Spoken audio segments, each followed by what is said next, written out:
कुठला प्रेशर तुमच्यावर होतं? तुम्ही सांगितलं होतं ना. आवाज द्या, आवाज.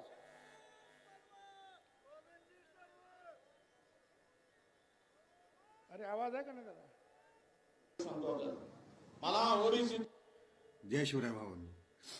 तर काँग्रेसचे आपले वडेट्टीवार काका कसे डबल ढोलकी ते बघायचंय का? बघायचंय? गाण्या लाव रे तो व्हिडिओ. मी आजही जोराजोराने सांगतो आपल्याला, मला ओबीसीतून या, कारण हा निजामच्या वेळेस मराठवाड्यातला कुणबी समाज, मराठा समाज हा ओबीसी होता, हे मला माहित आहे. हे मला माहित आहे. पण 2 महिन्यापूर्वी जो मिटिंग घेतली, 2 महिन्यापूर्वी, 3 महिन्या 4 महिन्याच्या पूर्वी मुख्यमंत्र्यांच्या उपस्थितीमध्ये जी बैठक झाली आणि त्या बैठकीमधला मसुदा काय ठरला, त्याचा टीओआर काय ठरला, टर्म ऑफ रेफरन्स काय ठरला, की ज्या वेळेस तुमची मागणी आली की कुणबी म्हणून ओबीसीना, आंदोलन ओबीसीना आरक्षण देण्याची, त्यावेळेसचे दाखले मागितले गेले, त्यावेळेसचे पुरावे मागितले गेले. त्यावेळेस कोणी मागितले? त्यावेळेस कमिशनरला त्याचं अध्यक्ष केलं गेलं, पण ते मीटिंग एकही झाली नाही. 4 महिन्यात एकही मीटिंग झाली नाही, हे आपल्या सगळ्यांना माहित आहे. माझी इच्छा आहे, माझी भूमिका मी मांडायसाठी आलो. एक ओबीसीचा नेता म्हणून, विरोधी पक्षाचा नेता म्हणून, एक काँग्रेस कार्यकर्ता म्हणून माझी भूमिका आहे. तुम्हा सगळ्यांना, मराठा सगळ्या समाज, माझ्या विशेष करून या मराठवाड्यातील जो निजामाच्या काळात कुणबी म्हणून होते, तुम्ही घेतला नाही, विदर्भातल्या लोकांनी घेतला, त्याचा आनंद घेतला, त्याचा म्हणजे आरक्षणाचा फायदा घेतला, तुम्ही घेतला नाही.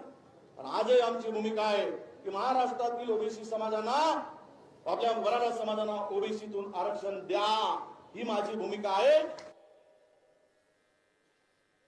परत ऐकायचंय? मराठा समाजाला ओबीसीतून आरक्षण द्या म्हणताय. आता याचं काय सांगायचं आहे? हे सगळं जे आहे फिरतंय, सगळं व्हायरल होत आहे. वडेट्टीवार, एकच मुद्दा घेऊन तुम्ही उभे राहा, आम्ही तुमच्या बरोबर आहे. पण जरांगीच्या तिथे जाऊन एक बोलणार, मराठा समाजाला आरक्षण दिलंच पाहिजे म्हणून. अंबडच्या मीटिंग मध्ये येऊन तुम्ही सांगा आम्ही तुमच्या बरोबर आहोत, नंतर आमच्याकडे आमचा परत पाठ फिरवणार. हे कसं काय शक्य आहे? आणि म्हणून मी त्यांना सांगितलं, त्या संपादकांना, बघा हे व्हिडिओ, तासाला जर तुम्ही बदलायला लागलात तर ओबीसी समाजाचा घात होईल. तुमचं लक्ष, मी पक्षासाठी काम करत नाही इथे, हे कुणी पक्षासाठी काम करत नाही. आम्ही इथे ओबीसी साठी काम करतो. आम्ही पक्षाच्या दावणीला बांधले गेलो नाही. पक्षाच्या वेळेला आम्ही पक्षाचं काम करू, पण ओबीसीचं आल्यानंतर फक्त ओबीसी साठीच लढणार. तुम्हाला राजकारण करू नका. तुम्ही फक्त तिथे देवेंद्र फडणवीसला काढा.